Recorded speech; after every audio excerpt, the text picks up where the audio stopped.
जय हिंद बच्चों। तो आज हम एक क्वेश्चन सॉल्व करेंगे जो कि जेई मेन 2013 में आया था। तो वीडियो पे एंड तक देखें और वीडियो पे कमेंट जरूर करें if you like my content is useful to you. A block is placed on a rough horizontal plane.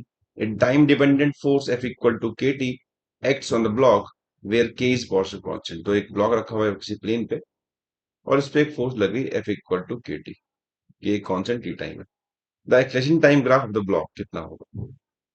Okay. तो ये रखा हुआ है एक रफ सरफेस पे, तो पीछे पे फ्रिक्शन लग रहा होगा ऑब्वियसली। तो ये ग्राफ दे रखे हैं हमको चार किस्म के, थोड़े से अजीबोगरीब ग्राफ है, डराने वाले, लेकिन एक्चुअली बहुत सिंपल है। बस आपको फ्रिक्शन का बेसिक फंडा पता होना चाहिए। तो फ्रिक्शन, जैसे ये फोर्स फंक्शन टाइम का है, तो जैसे जैसे टाइम बढ़ेगा ये फोर्स भी बढ़ती रहेगी, है ना। अब बिल्कुल शुरुआत में टी इक्वल टू जीरो पे फोर्स जीरो रही होगी। तो जब फोर्स जीरो नहीं होगी तो एक्सलेशन तो होगा ही नहीं, है ना। और जो फ्रिक्शन होता है इसमें स्टार्टिंग में लगता है फ्रिक्शन स्टैटिक फ्रिक्शन। स्टैटिक इसकी रेंज होती है F is less than mu S into N तक, है ना। तो ये फ्रिक्शन ब्लॉक को मूव करने से रोकता है, प्रिवेंट करता है।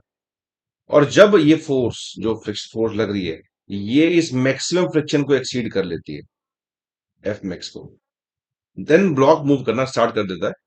और फ्रिक्शन जो उस टाइम लगता है वो लगता है म्यू के इंटू एन, म्यू के इंटू एन। और जो म्यू के होता है वो स्टैटिक फ्रिक्शन से कम होता है, कोफिशिएंट से।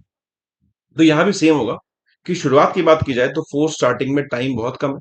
तो टाइम पहले जीरो है, फिर 0.1 होगा, फिर 0. धीरे धीरे फोर्स बढ़ेगी। तब तक ये ब्लॉक एक्सलेट नहीं करेगा इस मूवमेंट तक, जब तक ये अचीव नहीं हो जाता, जब तक फोर्स और मैक्सिमम फ्रिक्शन बराबर नहीं हो जाते। तो इस मूवमेंट तक, मतलब actually K T is equal to mu M G, इस मूवमेंट तक कोई एक्लेशन नहीं होगा, सब कुछ रेस्ट पे रहा होगा, है ना। तो बिल्कुल स्टार्टिंग में रेस्ट होगा, तो बिल्कुल देखो ये जीरो दिखा रहा है आपको, ये बिल्कुल सही है। ये भी जीरो है, बिल्कुल सही है। ये तो साफ साफ ही गलत हो गया, ये तो स्टार्टिंग में एक्लेशन दिखा रहा है कुछ, ये गलत है। और ये भी जीरो, तो ये तीन ऑप्शन सही बैठे, ए बी और डी, बिल्कुल सही। अब उसके बाद क्या होगा? जैसे ही कंडीशन अचीव होगी, इस कंडीशन के जस्ट बाद, है ना, मान लेते हैं कि ये फ्रिक्शन की मैक्सिमम फोर्स मान लेते हैं 20 है। तो ये भी 20 हो गई। तो इस कंडीशन के जस्ट बाद मान लो आपने फोर्स को बढ़ाया और ये फोर्स आपकी 20 से थोड़ी सी ज्यादा हो गई, लेट्स सपोज 20.1 हो गई। तो फ्रिक्शन ड्रास्टिकली कम हो जाता है, थोड़ा ड्रास्टिकली नहीं, थोड़ा कम हो जाता है। और एफ के लगने लग जाता है इसी मोमेंट, जस्ट 20 के जस्ट बाद, जो कि होता है म्यू के इंटू एन। और मैंने बताया आपको कि कोफिशिएंट म्यू के कम होता है फ्रिक्शन। तो इस ब्लॉक का जो एक्सलेशन है वो एकदम से बिल्कुल जीरो था, है ना। और जीरो से भी जंप कर जाएगा किसी एक वैल्यू, बिकॉज ये 20 है तो ये कुछ कम होगा, ये कुछ मतलब ये फ्रिक्शन पहले 20 था, तो ये कुछ कम होगा, कुछ 18 होगा, ऐसे कुछ, है ना। तो अगले ही मूवमेंट पे एक्सलेशन अगर निकालूं, 20.1 माइनस 18 इज इक्वल टू कुछ जो भी इसका मास है, एम इंटू ए की वैल्यू एकदम से कुछ नंबर आएगी। बिल्कुल लीनियर ग्राफ नहीं होगा, जीरो शो नहीं होगा, है ना। बिकॉज फ्रिक्शन उसी मूवमेंट पे बदल गया। जब ये 20 फोर्स थी तो फ्रिक्शन 20 था, लेकिन जैसे ये 20.1 हुआ फ्रिक्शन 18 हो गया, मोशन की वजह से काइनेटिक फ्रिक्शन कम होता है।